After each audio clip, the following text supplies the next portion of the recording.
Hello, good afternoon बच्चों। अभी तक हम लोग क्षितिज का काव्य खंड का एक चैप्टर हुआ है और ये उसमें हम लोग क्या पढ़ रहे थे उस दिन कि कबीरदास जी। ठीक है, वो कंप्लीट हो गया है, क्वेश्चन बता दिया गया आप लोगों को, संदर्भ प्रसंग व्याख्या भी बताई गई है, उसको कर लीजिए पूरा। और क्षितिज का जो गद्य खंड है उसका फर्स्ट चैप्टर भी कंप्लीट हो गया। तो आपकी जो सेकंड बुक है आपकी कृतिका। ठीक है, उसको आज हम लोग स्टार्ट करते हैं।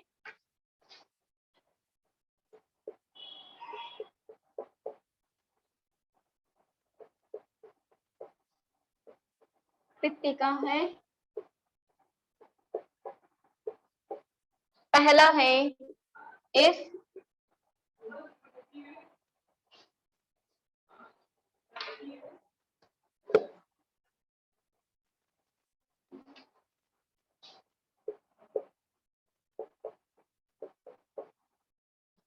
ये आपकी सेकंड बुक है, चैप्टर है 1 इस जल प्रलय में। इस जल प्रलय में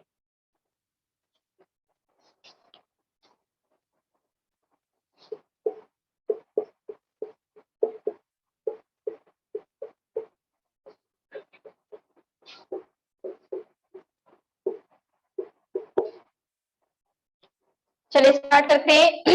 इनके राइटर हैं जो इन्होंने लिखा है वो है फणीश्वर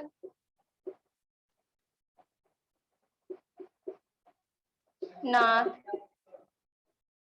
रेणु। ठीक,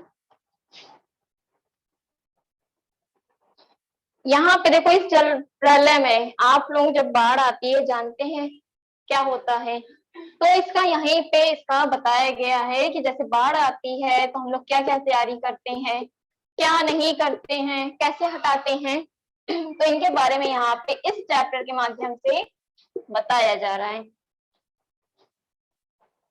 मेरा गांव ऐसे इलाके में है जहां हर साल पश्चिम, पूरब और दक्षिण की कोसी, पनार, महानंदा और गंगा की बाढ़ से पीड़ित प्राणियों के समूह आकर पन्हा, पन्हा मीन्स क्या होता है,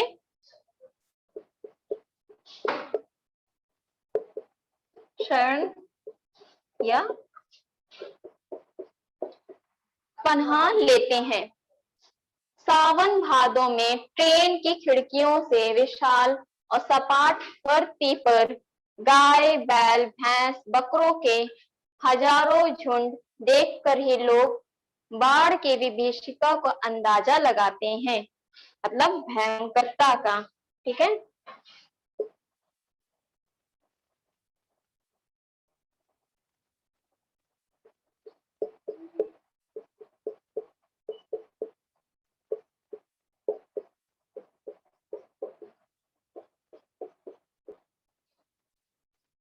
परती क्षेत्र में, परती मतलब होता वह जमीन जो जोती बोई ना जाती, वहां पे जहाँ पे खेती ना की जाए वहां की जमीन को परती जमीन बोला जाता है। परती क्षेत्र में जन्म लेने के कारण अपने गांव के अधिकांश लोगों की तरह मैं भी तैरना नहीं जानता था। वो बता रहा है यहाँ पे जैसे गांव के जो अधिकतर लोग हैं वो तैरना नहीं जानते थे, वैसे ही मैं भी था, मुझे भी तैरना नहीं आता था।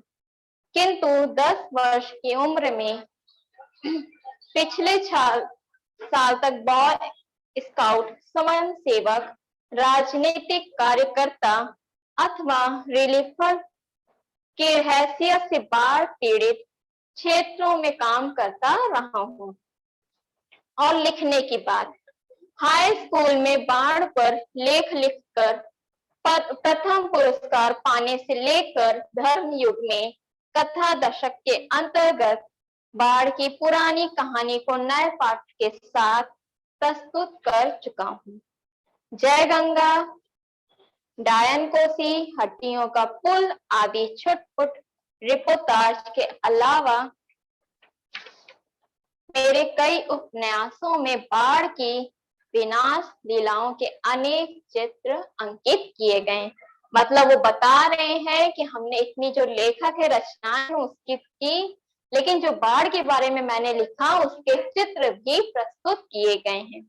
किंतु गांव में रहते हुए बाढ़ से गिरने, बहने और भसने भोगने का अनुभव कभी नहीं हुआ। मतलब कि जो बाढ़ में जब रहते थे वो और उस तरह का जो जीवन था वहां का, उसके बारे में उन्हें कुछ भी जानकारी नहीं थी। वहां तो पटना शहर में सन 1967 में ही हुआ, जब 18 घंटे की अविराम वृष्टि के कारण पुनपुन का पानी राजेंद्र नगर, कंकड़बाग तथा अन्य निचले हिस्सों में घुस आया था। अर्थात बाढ़ को मैंने भोगा है, मतलब मैंने देखा है शहरी आदमी आदमी की हैसियत से। इसलिए इस बार जब बाढ़ का पानी प्रवेश करने लगा, पटना का पश्चिमी इलाका छाती भर पानी में डूब गया, तो हम घर में ईंधन, आलू, मोमबत्ती, दिया सलाई, पीने का पानी और कंपोज की गोलियां जमा कर बैठ गए और प्रतीक्षा करने लगे। देखो यहाँ पे ये बताया जा रहा है, देखो जो निचला हिस्सा होता है वहां पर बाढ़ का पानी सबसे पहले आता है। क्यों? क्योंकि उसकी जमीन बहुत निचली होती है, तो बाढ़ का पानी आसानी से आ जाता है। तो जब वहां के लोग हैं वो क्या करते हैं, वहां के लोग तैयारी करेंगे कि नहीं पहले से कि बाढ़ आएगी, बाढ़ जब आएगी तो पानी पूरा भर जाएगा, तो हम लोग बाहर कैसे निकल पाएंगे। तो पहले से तैयारी करके रखते हैं कि बाय चांस लाइट ना आए या फिर कोई आगे कोई भी दिक्कत हो, तो हम सारी तैयारियां करके रखें। तो इसमें क्या क्या तैयारी की थी? आलू ऐसी चीज है जो कभी खराब नहीं होती और आलू को खाया भी जा सकता है और खाते भी हैं, वो हर चीजों के साथ आलू ले सकते हैं। मोमबत्ती, भाई लाइट जाएगी तो हमें जरूरत पड़ेगी। दिया सलाई, पीने के पानी का भी, क्योंकि हमारा जीवन किस पे है निर्भर? पानी पे। अगर हम पानी नहीं पियेंगे तो कैसे जीवित रहेंगे, खाना नहीं खाएंगे तो कैसे जीवित रहेंगे। कंपोज की गोलियां जमा कर क्या करें, बैठ गए वहां पे और प्रतीक्षा करने लगे किसका? बाढ़ के आने का। दोपहर में सूचना मिली, गोल घर जल से घिर गया। मतलब दोपहर तक में क्या सूचना हम लोग को मिल गई थी कि जो गोल घर था वो वहां पर पानी आ गया और चारों तरफ फैल गया है। यूं सोचना बंगाल में इस वाक्य से मिली कि जानो गोल घर डूबे। और 5 बजे जब कॉफी हाउस जाने के लिए तथा शहर का हाल मालूम करने निकला तो रिक्शे वाले ने हंस कर कहा, अब कहाँ जाइएगा, कॉफी हाउस में तो अबले पानी आ गया। वो बता रहे हैं कि अब आप कहाँ जा रहे हैं घूमने, अब तो वहां पर क्या है, बाढ़ का पानी आ गया है। चलो पानी कैसे घुस गया वही देखना है, कहकर हम रिक्शा पर बैठ गए। साथ में नई कविता के एक व्याख्याता आचार्य कवि मित्र थे, जो मेरी अनगढ़ और अनगढ़ गद्य को भी कभी बोर नहीं होते। मोटर स्कूटर, मोटरसाइकिल, ट्रक, टमटम, साइकिल पर और पैदल लोग पानी देखने जा रहे थे। मतलब इसी तरह के लोग थे जो क्या कर रहे थे, बाढ़ का पानी देखने जा रहे थे। लोग पानी देखकर क्या कर रहे थे, वापस भी कुछ लोग हो रहे थे। देखने वालों की आंखों पे जुबान पर एक ही जिज्ञासा, पानी कहाँ तक आ गया।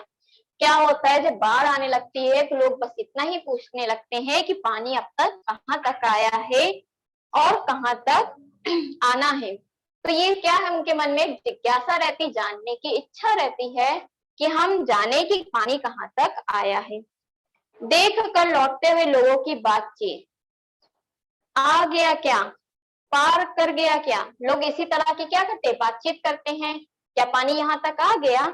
तो यहाँ पे सब लोग जब बातचीत कर रहे थे, क्यों, जब वो लोग वापस लौट रहे थे।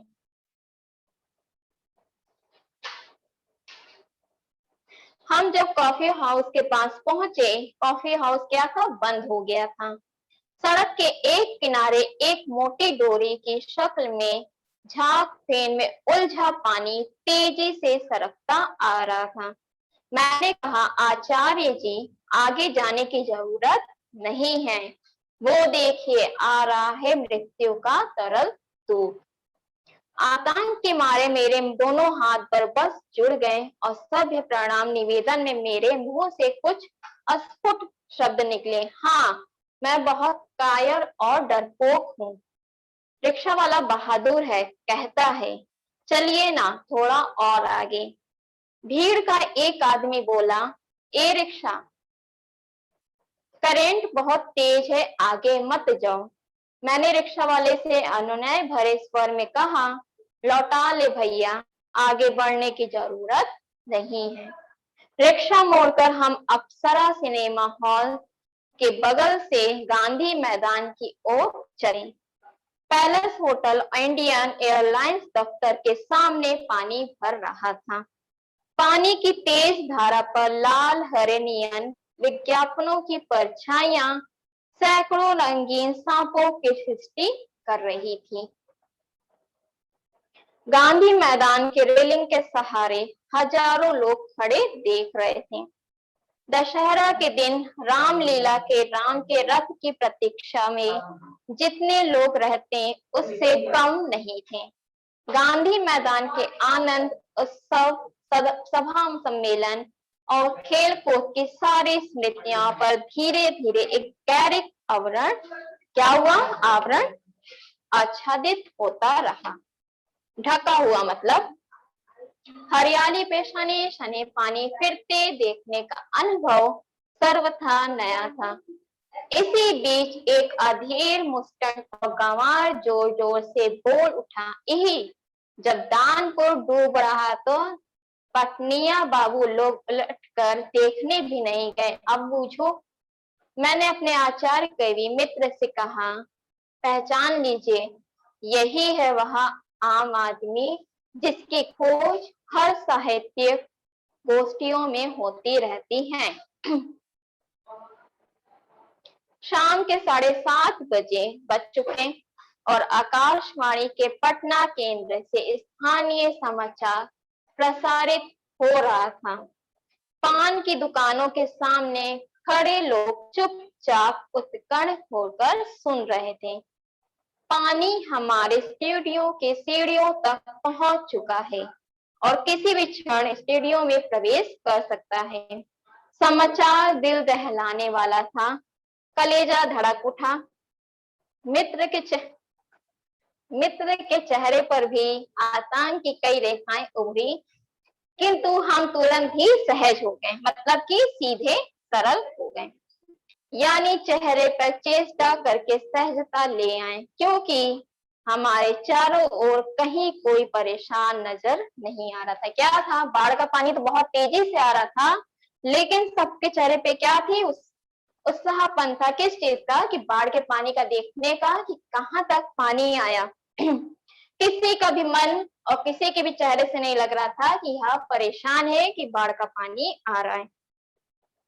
पानी देखकर लौटते हुए लोग आम दिनों की तरह हंस बोल रहे थे, बल्कि आज तनिक अधिक ही उत्साहित थे, मतलब बहुत अधिक, थोड़ा ही ज्यादा ही उत्साहित हो गए थे। हाँ, दुकानों में थोड़ी हड़बड़ी थी। नीचे के सामान ऊपर किए जा रहे थे, क्योंकि नीचे के इलाकों में क्या था, पानी आ रहा था और नीचे की जगहों पर पहले ही पानी पहुंचता था, इसलिए जो नीचे के सामान रखे गए थे उसे ऊपर किए जा रहे थे। रिक्शा, टमटम, ट्रक और टेम्पो पर सामान लादे जा रहे थे। खरीद बिक्री बंद हो चुकी थी, मतलब जो खरीदने वाले लोग थे वहां की बिक्री बंद हो चुकी थी। पान वालों की बिक्री अचानक बढ़ गई थी। वहां क्यों बढ़ी थी, क्योंकि बस सब लोग क्या कर रहे थे, पान खा खा कर बाढ़ का पानी देखने जा रहे थे।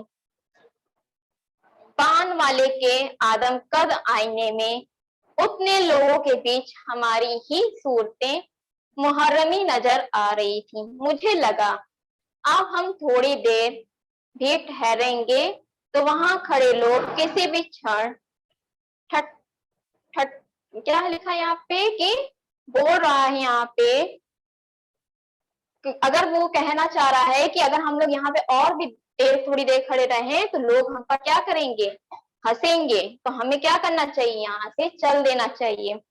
जरा इन बुज़दिलों को हुलिया देखो। वो कहता है ये लोग का जरा हुलिया तो देखो, क्योंकि वहां ऐसी बातें चारों ओर से उछाली जा रही थी। किस लिए? कि लोग पान खाकर क्या कर रहे थे? बस बाढ़ का पानी देखने आ रहे थे।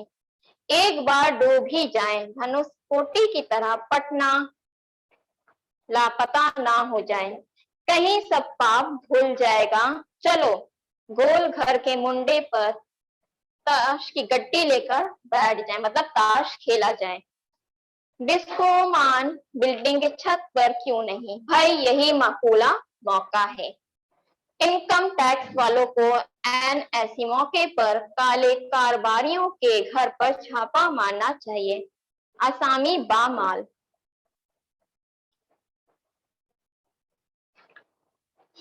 राजेंद्र नगर चौराहे पर मैगजीन कॉर्नर की आखिरी सीढ़ियों पर पत्र पत्रिकाएं पूर्ववत बिछी हुई थी। सोचा एक सप्ताह की खुराक एक ही साथ ले लूं। क्या क्या ले लूं? हेडली चीज या एक ही सप्ताह में फ्रेंच जर्मन सिखा देने वाली किताबें, अथवा योग सिखाने वाली कोई सचित्र किताब।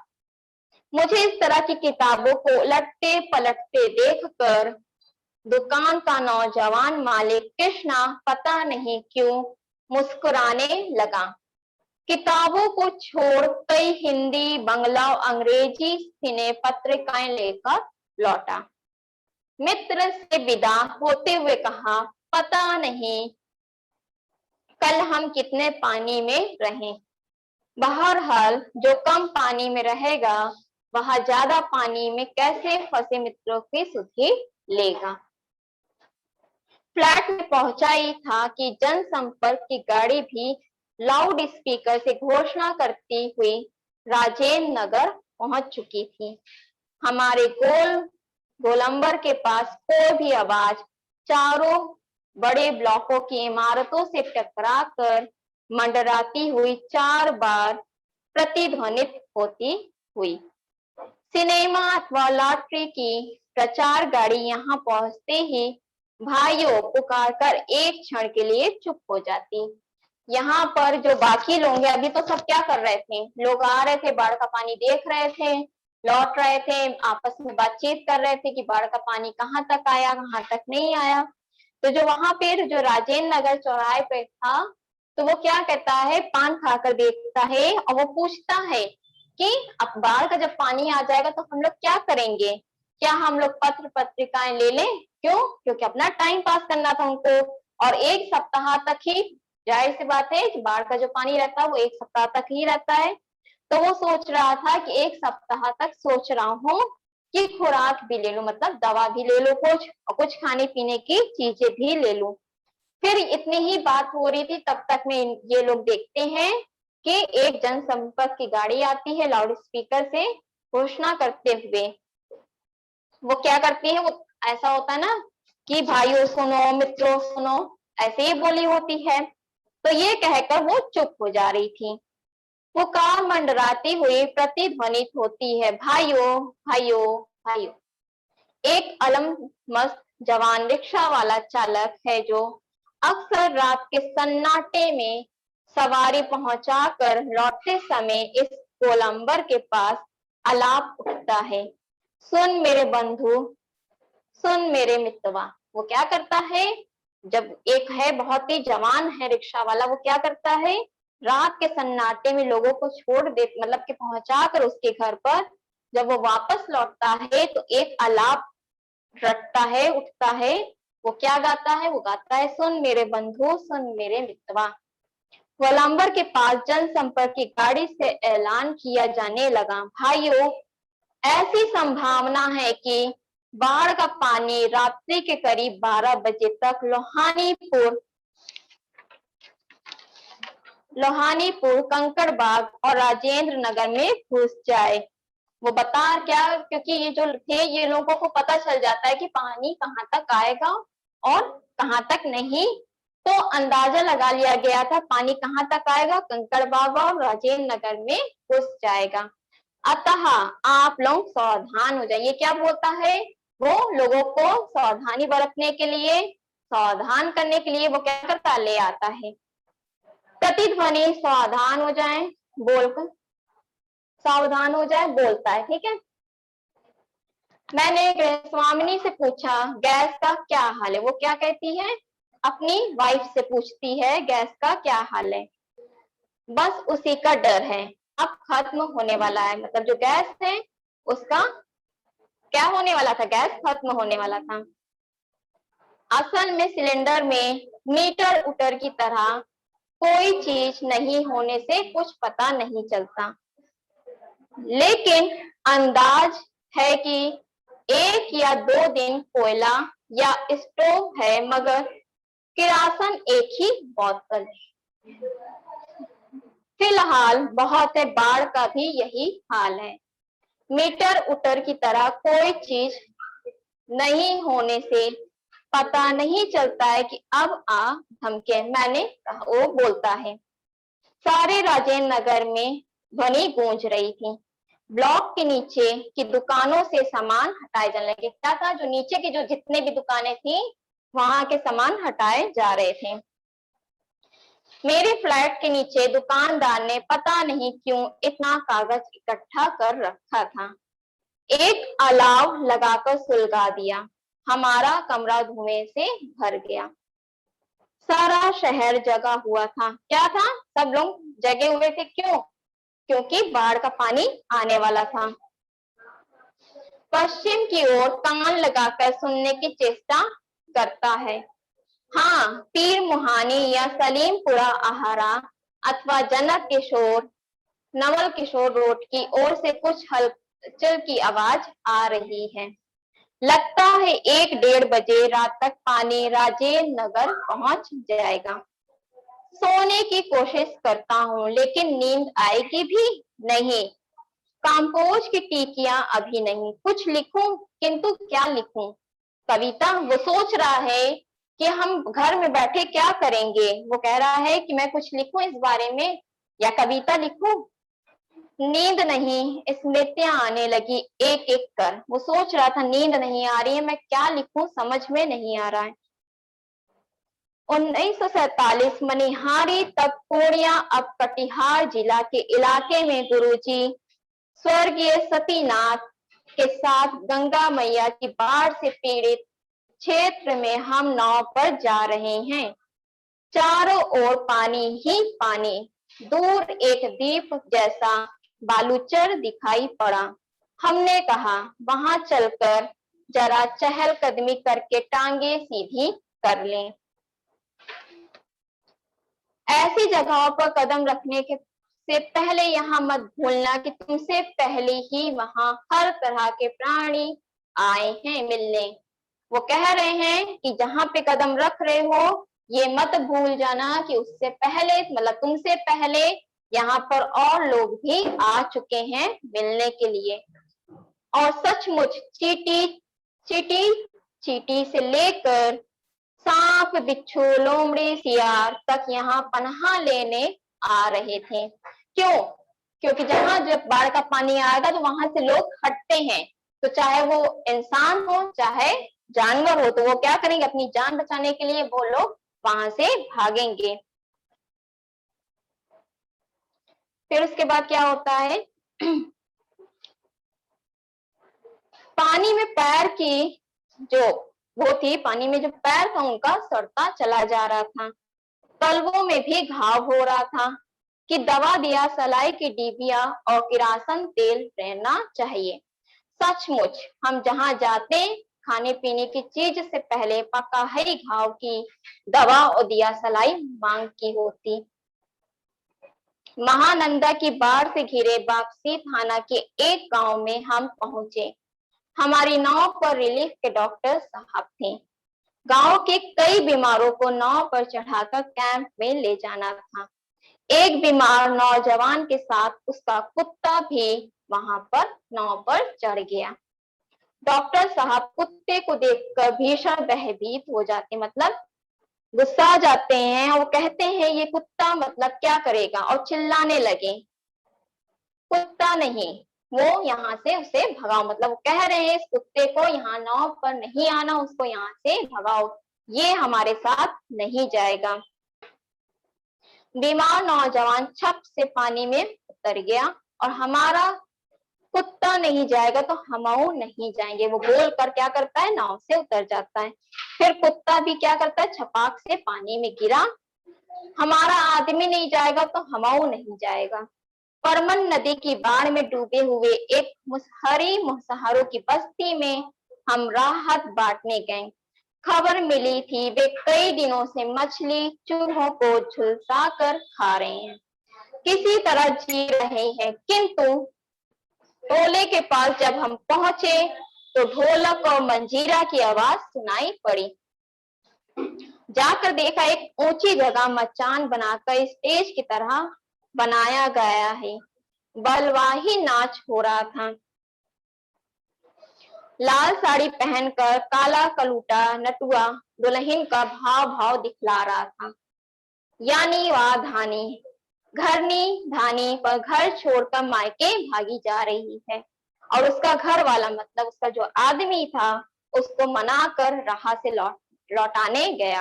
वो कह रहा था, उसकी जो पत्नी रहती है गुस्सा कर क्या करती है, चली जाती। कहाँ, अपने मायके जा रही थी। लेकिन उसका जो पति था वो क्या करता है, उसको मना कर वापस कहता है नहीं घर आ जाओ। इस पद के साथ ही ढोलक पर दुत्र ताल बजने लगे। फिर उसके बाद क्या होता है, कीचड़ पानी में लथपथ भूखे प्यासे नर नारियों के झुंड में मुख खिलखिलाहट लहरें लेने लगती हैं। ठीक है, यहाँ तक कि हम लोग पढ़ेंगे। इसके बाद भी है कि कैसे वो लोग बाढ़ से बचते हैं और उन्होंने जो तैयारी की थी वो कहाँ तक उसकी सफल होती। ठीक है, इसके पहले हम लोग इसके कुछ शब्दार्थ करते हैं। ठीक है, कुछ अर्थ यहाँ लिख रहे हैं।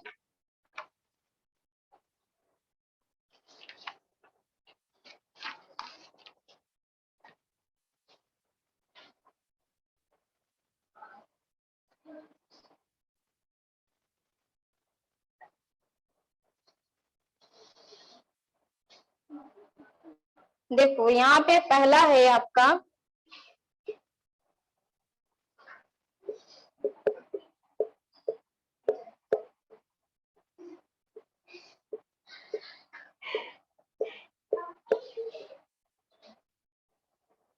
अनवरत, मतलब क्या होता है,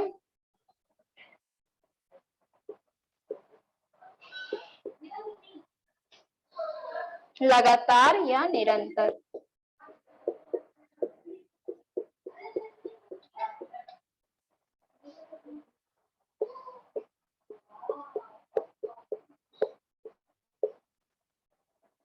बेतुकी, विचारहीन,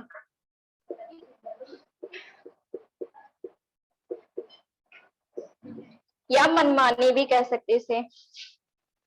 अनगढ़ मतलब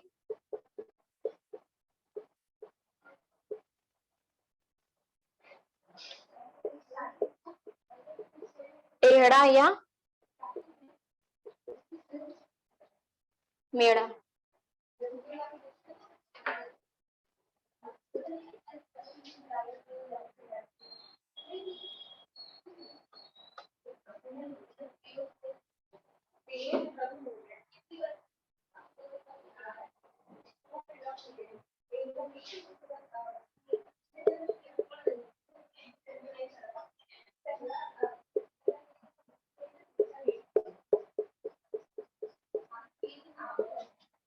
अपने आप में कुछ बोलना।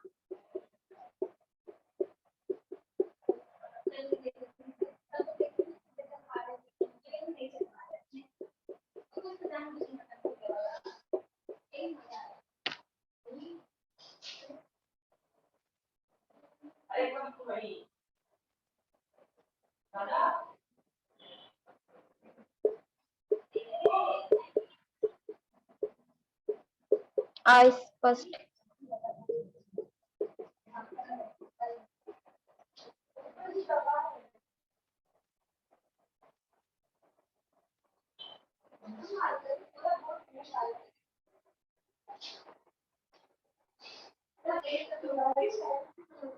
ठीक, यहाँ तक हो गया। इसके आगे हम लोग नेक्स्ट क्लास में पढ़ेंगे। ठीक है।